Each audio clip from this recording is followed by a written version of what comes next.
Bonjour Georges. Est-ce qu'on peut faire le point sur le groupe déjà pour démarrer? Est-ce que vous avez des blessés pour ce match face à Brest? Hay algunas situaciones como bueno, la de Jota que sigue con su problema en el aductor que vamos a ver hoy y bueno, vamos a ver hoy también después de 48 horas qué jugador tiene un grado de fatiga que le impida poder participar mañana. Alors il y a toujours une situation avec Jota qui a un problème à l'adducteur. On va prendre une décision aujourd'hui. Et puis, étant donné l'état de fatigue, on va aussi décider selon la fatigue des joueurs qui ont joué à 3. Est-ce que vous pouvez nous parler des joueurs qui ont été écartés du groupe? Pourquoi, tout simplement, avoir écarté? On parle de 4 joueurs.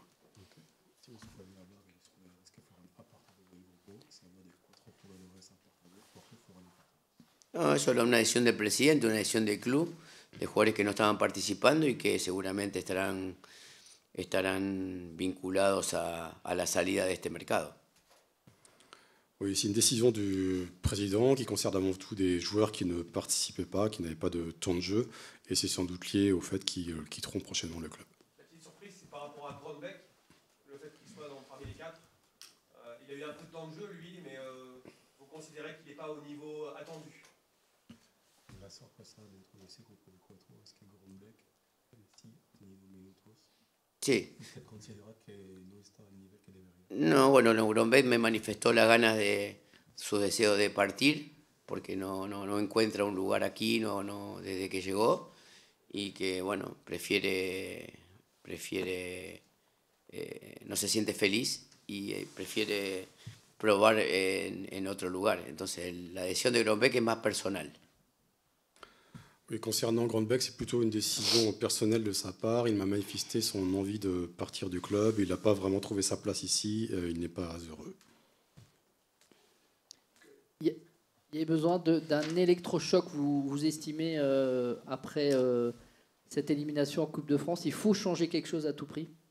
Se necesita con un choque de juego después de haber en Copa de Francia. Hay que cambiar algo en ese equipo. Bueno, evidentemente la derrota afectó porque no la esperábamos y porque el equipo había hecho un partido competitivamente interesante con Marsella en varios momentos del partido y bueno, también no está, como es habitual, nos está costando mucho jugar fuera de casa y bueno, pero ahora tenemos que levantar la cabeza y jugar contra un equipo mucho más fuerte que Troyes acá el día sábado y tratar de sumar 3 puntos, sabiendo las dificultades que tiene un equipo que guardó futbolistas para este partido, que no jugó con todo en la Copa de Francia como Brest y que tiene un nivel emocional y futbolístico un poco superior a lo que somos nosotros en la actualidad. Yo tengo la ilusión de que mañana el equipo va a reaccionar, que va a buscar, no sé si lo hará en el resultado, pero sí lo intentará hacer a través de lo volitivo y desde lo futbolístico para intentar cambiar la imagen del día miércoles. Alors, concernant la défaite, elle nous a affectés. On ne s'attendait pas à cela, d'autant plus après le match contre l'OM où sur plusieurs moments du match, on a fait des choses intéressantes. Après, c'est vrai qu'à l'extérieur, on a du mal en général. Quoi qu'il arrive, il faut quand même qu'on relève la tête. J'espère qu'on sera, d'autant plus qu'on va affronter une équipe beaucoup plus forte, le Stade Brestois. Mais on va tout de même essayer de gagner les 3 points, même si ce sera difficile.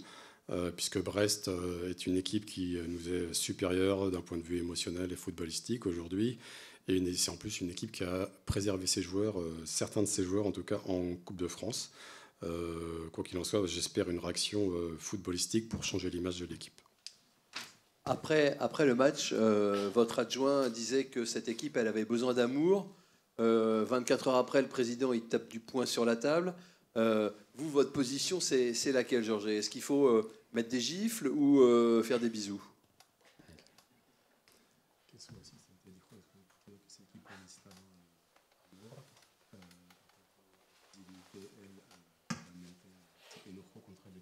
¿Cuál es su posición? ¿Qué equipo necesita? ¿Carvalho o más bien Bufetadas? A veces uno cree que la decisión de corrección tiene que ver con diferentes formas. O sea, hay un tema de querer y no poder, ¿sí? Hay un tema de no querer. El equipo normalmente, inclusive en el partido del día miércoles, cuando mejor estaba en el segundo tiempo, en la etapa del segundo tiempo donde estaba jugando realmente en campo rival, con muchos pases, con muchas chances, 3 o 4 chances ahí claritas, viene un error no forzado, otro error no forzado y el equipo vuelve a sufrir. Y las crisis, en realidad, cuando suceden situaciones que afectan y agudizan las crisis, las respuestas son menores. Entonces, el diagnóstico de la confianza o del látigo son situaciones que tienen que ser con justeza. O sea, hay que entender la realidad. Cuando uno comprende el panorama, sabe lo que está pasando y por qué está pasando, uno tiene que accionar de manera concreta y cirúrgica, o sea, justa.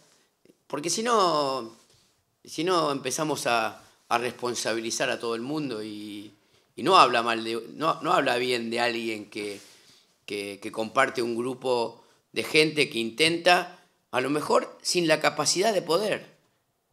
A lo mejor intentan y no puede. Y los errores no forzados son errores normales de jugadores que a lo mejor le está costando jugar en este club. Ya costó la salida de un presidente, costó la salida de jugadores, costó la salida de un entrenador. Entonces hay que entender el problema, entenderlo bien. El club deberá reconstruir una situación que si no seguirá costando víctimas. Y la solución es lo que realmente nosotros tenemos en la que tenemos que intervenir. Nosotros tenemos que mañana, con lo que tengamos, hacer un equipo, hacer un partido muy digno. Y a partir de situaciones, empezar a reforzar y ayudar a este grupo de futbolistas que evidentemente no ha podido. No ha podido.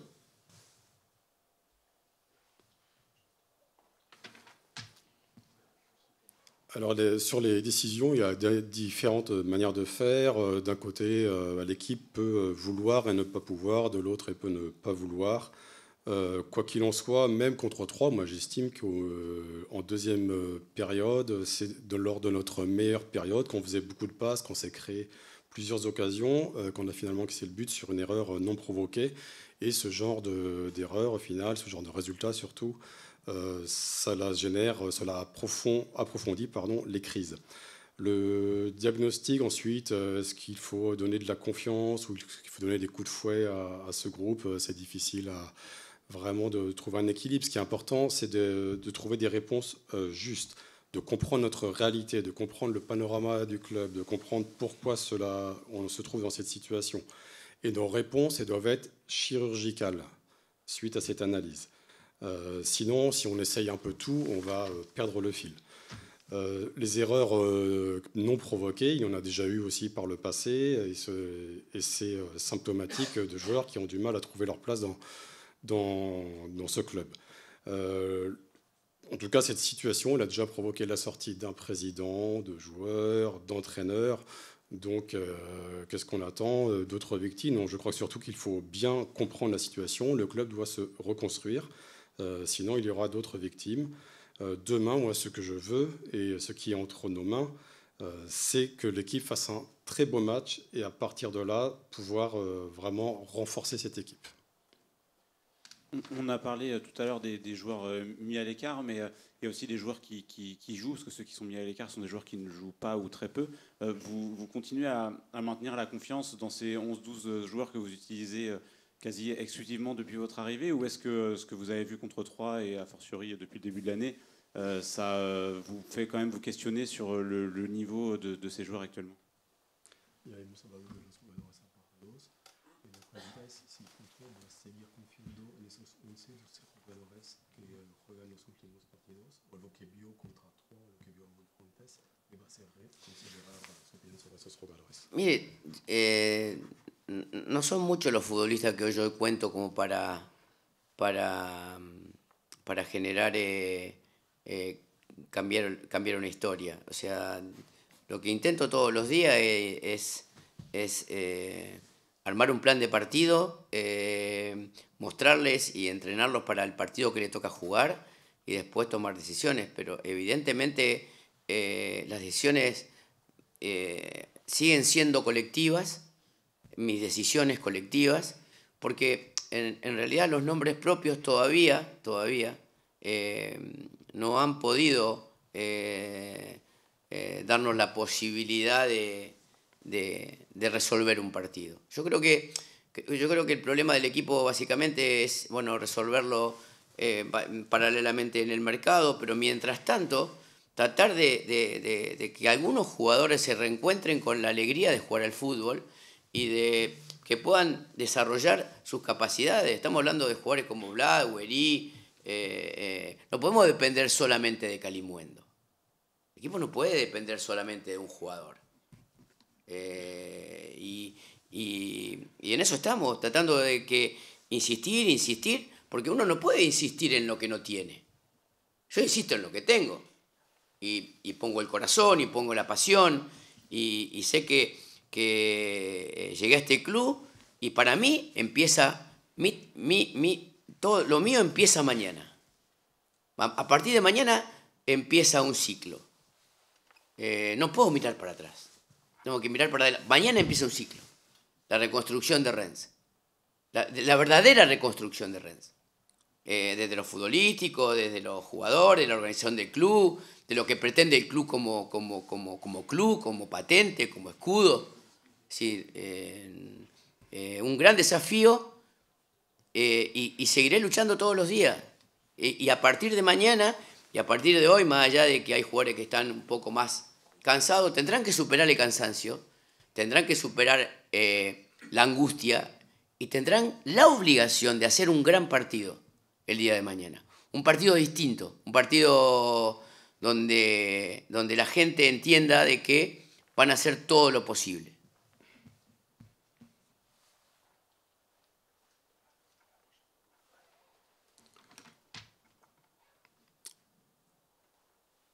Alors je n'ai tout simplement pas beaucoup de footballeurs à disposition pour changer la situation de l'équipe.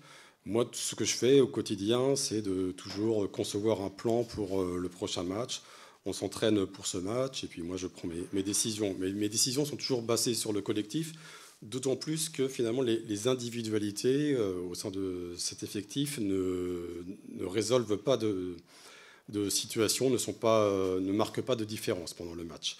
Un des problèmes que l'on a, parallèlement déjà, on travaille aussi sur le mercato, mais moi ce que je voudrais, c'est que ces joueurs qui peuvent être décisifs, comme Blas, comme Gouiri, c'est qu'ils retrouvent la joie de jouer.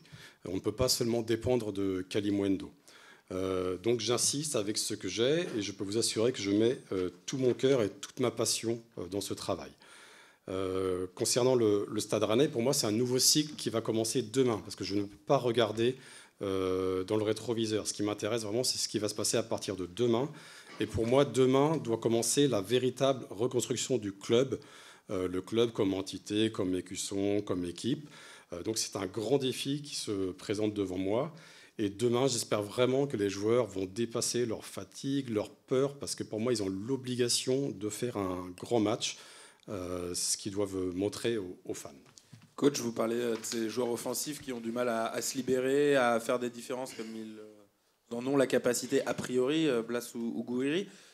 Quand vous êtes arrivé, l'équipe connaissait un cadre assez strict avec Julien Stéphan. Elle était assez triste et on avait l'impression qu'elle avait besoin justement d'être libérée. Ces joueurs-là, ils avaient besoin de liberté Et on a l'impression que vous leur avez aussi imposé un cadre très strict finalement. Est-ce que dans ce que vous avez mis en place, vous n'avez pas aussi empêché quelque part tactiquement le fait qu'ils puissent créer des différences ces joueurs-là?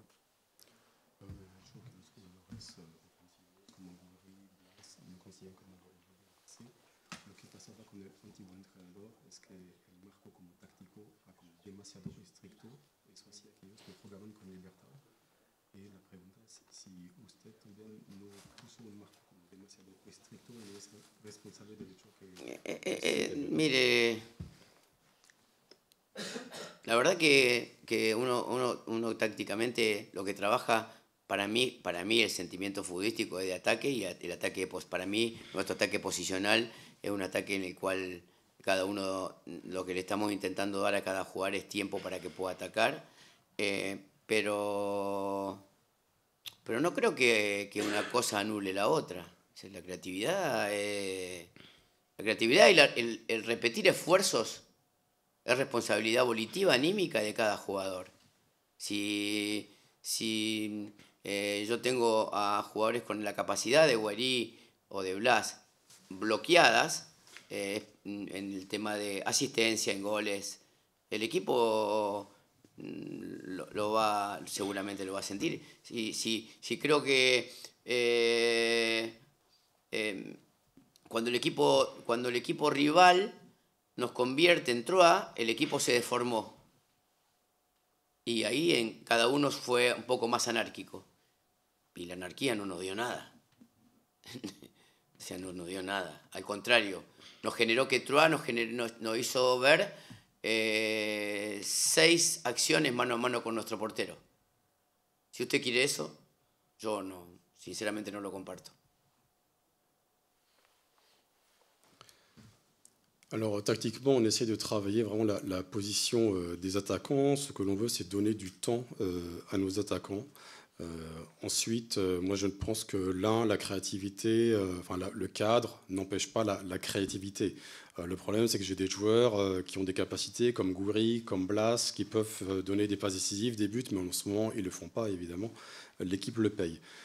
Contre Troyes, une fois qu'on a encaissé le but, l'équipe a perdu son organisation.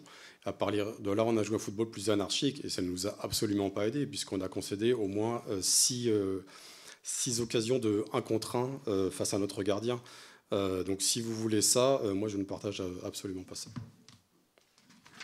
Juste sur le cas de Fofana, que pour l'instant vous nous avez expliqué que vous comptiez sur lui pour vous aider à marquer des buts, justement, faire des différences devant. Est-ce que vous songez malgré tout quand même, on se dit que lui dans un milieu à 3, forcément c'est son poste, c'est plus un milieu de terrain, un box-to-box. Est-ce que vous ne songez pas aussi à l'utiliser dans cette position?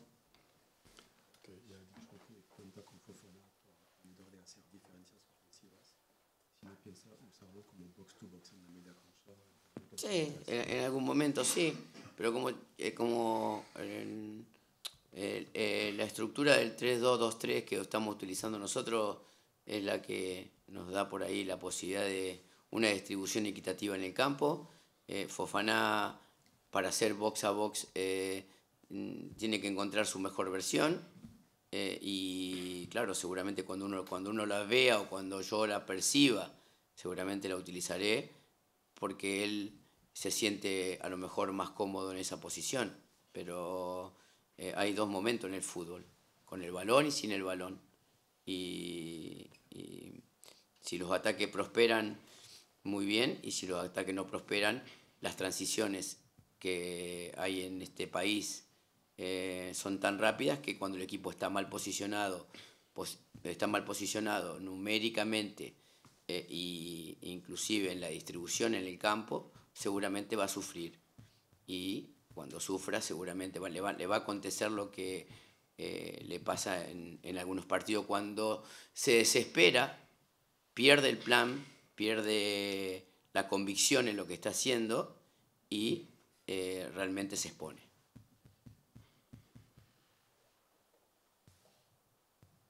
Alors oui, il y a un moment où je pourrais l'utiliser à ce poste.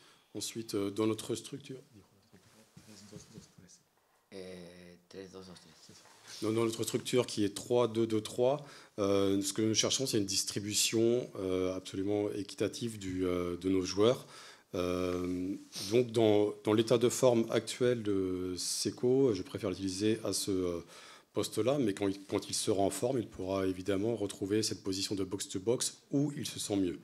Dans le football, il y a 2 moments du jeu, avec ou sans le ballon. Et si nos attaques obtiennent des résultats, eh bien, tant mieux. Mais si on perd le ballon, dans ce championnat, la Ligue 1, les contre-attaques peuvent être absolument létales. Donc dans ces moments-là, il est très important d'être bien positionné. Et quand l'équipe n'est pas bien positionnée, quand elle commence à se désespérer, c'est mon équipe qui souffre et qui perd parfois sa cohérence. Déjà, comment tu te sens? Est-ce que tu es content de retrouver le 11? Forcément, on travaille pour retrouver le 11, prendre du plaisir à jouer. C'est vrai qu'en ce moment, le plaisir, il n'est pas à son paroxysme parce qu'on n'a pas la victoire. Mais en tout cas, on essaie de donner le maximum pour retrouver cette confiance et cette victoire. Comment tu as vécu ces derniers mois à titre personnel ou avec le changement de coach? C'est sûrement un bon bout de temps. On sait que le changement de coach, ça contribue à un changement de joueur. J'ai eu la même chose entre Genesio et Julien Stéphan, dans le bon sens. Là, c'était dans le mauvais sens, on va dire. Mais j'ai pas lâché, je continue à travailler. Et aujourd'hui, je suis content de retrouver le 11 et j'espère rester dedans. Bonjour Christopher. Bonjour. C'est vrai que ta situation, elle est quand même particulière parce que c'est vrai que tu ne jouais pas beaucoup. Tout le monde t'a cité, nous y compris, parmi les partants très probables pendant ce mercato d'hiver, avec des envies supposées de ta part d'ailleurs. Est-ce que tu peux nous éclairer là-dessus? Comment tu vois ton avenir? C'est comme vous l'avez dit, c'est des envies supposées de votre part. Moi, je n'ai jamais évoqué cette envie. On sait que le mois de janvier, c'est un mois assez complexe parce que c'est la période de transfert. Donc on reste focus, on contrôle ce qu'on peut contrôler, c'est-à-dire travailler tous les jours pour être performant et mettre le doute dans la tête du coach. Donc voilà, c'est ce que j'ai à dire. Tu souhaites rester? Oui, je souhaite rester. En tout cas, actuellement, j'ai pas envie de laisser l'équipe dans une situation difficile. Je vais essayer de donner le maximum que j'ai et on verra ce que le futur nous réservera. Christopher, comment le vestiaire vit? Il y a des joueurs qui ont été mis à l'écart. Forcément, on imagine que l'enchaînement de défaites n'est pas simple pour la vie de groupe. Comment vous vivez tous ensemble? C'est vrai que c'est très difficile. Hein. On est rentré hier matin du déplacement à Troyes. Le président il est venu nous parler et nous a évoqué ce qu'ensuite il vous a évoqué à vous. On le vit très mal. C'est sûr qu'on n'apprécie pas les défaites. On est des compétiteurs. On a envie de retrouver ces moments de victoire, ces moments de joie. On les a pas, mais ce qui est bien, c'est qu'on a un match demain. En plus, un derby. Donc on va tout faire pour retrouver la victoire. Christopher, le président, effectivement, tu en parlais, n'a pas mâché ses mots, enfin, en tout cas auprès de nous, quand on l'a interrogé, c'est vrai qu'il a quand même été assez dur par rapport aux joueurs, par rapport à l'investissement, par rapport à la mentalité. Comment vous avez perçu ça, vous, les joueurs? C'est sûr qu'avec l'enchaînement de victoires, surtout la Coupe de France, on a eu une défaite, donc une élimination. On avait à cœur d'aller le plus loin dans cette compétition. Donc forcément, le président a fait des choix. Maintenant, ça lui appartient. Nous, ce qu'on doit faire, ce qu'on peut contrôler, c'est le terrain. Et dès aujourd'hui et pour demain, on va tout faire pour montrer un nouveau visage et un meilleur visage. Comment est-ce qu'à titre personnel, toi, tu fais partie des joueurs qui restent dans le groupe, qui ne sont pas dans le petit groupe qui est mis à l'écart? Comment est-ce que tu vis ça par rapport à tes coéquipiers? C'est une situation un peu inédite, en tout cas. Ouais, c'est une situation, personnellement, je l'ai jamais vécue. Mais je n'ai jamais aussi vécu une situation dans laquelle on s'est mis. C'est nous-mêmes qui nous sommes mis dans cette situation. Donc il y a des conséquences à avoir pour avoir un déclic. Maintenant, on a un groupe, c'est sûr que de laisser des joueurs, des coéquipiers dans le loft, c'est compliqué. Mais comme je l'ai dit, c'est nous qui nous sommes mis dedans. À 3, on avait le sentiment que vous étiez complètement inhibé. Et c'est vrai notamment pour la défense centrale. Il y a très peu de passes à travers les lignes, pas de prise de risque du tout. Est-ce que ce sont les consignes ou est-ce que c'est parce que vous êtes dans cette situation-là et que vous avez un peu perdu confiance que vous ne prenez plus ces risques? Non, après, on a essayé de trouver les solutions. Par des moments, on a réussi à trouver des passes entre les lignes sur Amine. On n'a pas su concrétiser ces déplacements, mais je pense pas que c'est la peur. Je pense que c'est un manque de confiance. Je pense qu'il faut qu'on enlève je sais pas comment dire, ce manque de confiance, de se libérer, je trouve. Il faut qu'on se libère. Parce que c'est sûr que dans un match, on va tenter des choses, on va pas tout réussir. Mais si on les tente pas, on n'aura pas de résultat. Donc le plus important, c'est de tenter, voilà, pour essayer d'avoir des occasions. Le président évoquait dans l'interview qu'il nous a donné le fait que parfois il y avait des situations où on voyait des joueurs qui fuyaient un peu le ballon, qui en tout cas préféraient laisser leur partenaire prendre le risque plutôt qu'eux. Comment est-ce que vous avez pu en arriver là, à avoir un tel décalage entre la qualité individuelle supposée de tous les joueurs et finalement ce qu'on voit sur le terrain? Bah après, c'est votre perception. J'ai une perception différente sur le terrain. C'est vrai que je pense que de la télé ou du stade, on peut avoir une perception de ce qu'a dit le président. Mais je pense que c'est par rapport à un manque de confiance. C'est un manque de confiance. On sait que la confiance dans le monde professionnel, c'est la chose la plus importante. Et on va la retrouver par la victoire, par un engagement dès demain. Et ensuite, j'espère qu'on pourra retrouver cette qualité-là. Vous parlez du match de demain.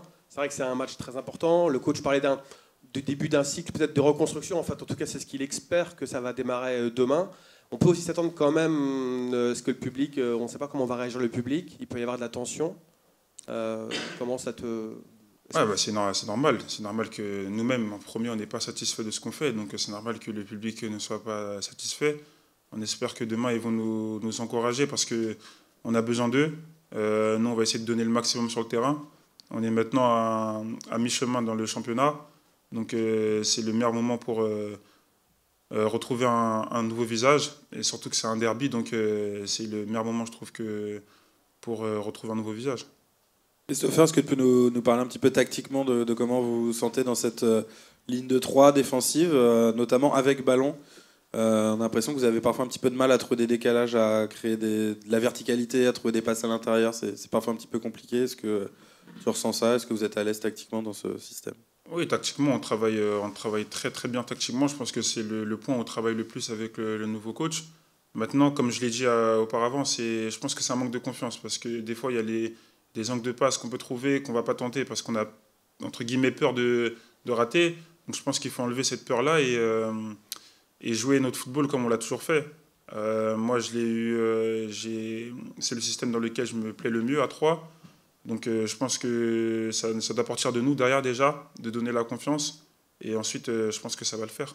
Est-ce que ton rôle à toi, dans cette charnière de 3, il est différent de tes deux coéquipiers, dans le sens où, même avant quand c'était Mikael Faye à ta place, on avait l'impression que Léo Stigard et Hans Sadbourg étaient moins portés vers la relance que ce poste qu'est le tien. Est-ce que tu as une consigne différente de... Non, pas du tout. J'ai pas de consigne différente d'eux.